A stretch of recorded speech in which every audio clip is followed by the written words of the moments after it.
All right, the next article I have is some bad news out of South Dakota. For all my South Dakota listeners out there who enjoy a little bit of marijuana, your governor is working against you. This article is from Reason by Scott Shackford, titled "Judge Tosses Out South Dakota Ballot Initiative Legalizing Recreational Marijuana." The subtitle: Voters approved it, but the governor resisted. A court came down on her side. So the bad news right there is in the headlines, but when you look at the details, this gets even a little bit more shocking.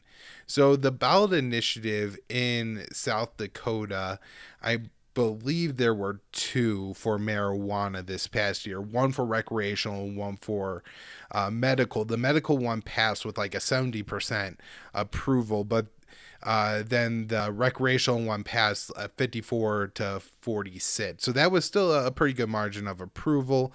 However, the governor opposed this and finally got herself a judge to undo it. It was the Circuit Court judge in South Dakota that decided that ballot referendums are limited to one single issue. And because the referendum on recreational marijuana said that it was legal and said that it would be regulated, that was two separate issues, even though I'm sure if they tried to pass one that just was recreational, just legalized marijuana with nothing, then the governor would have found some way to find a court to say we can't do this because you can't just legalize marijuana with no rules. And so they kind of make it so they win either way on this issue, it seems. But the judge tossed out that ballot referendum.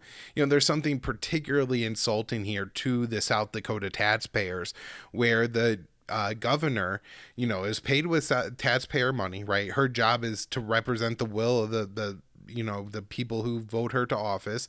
And so, she's supposed to approve, and support this referendum if that's what people want, but she's working against it. She's being paid with their money to work against it.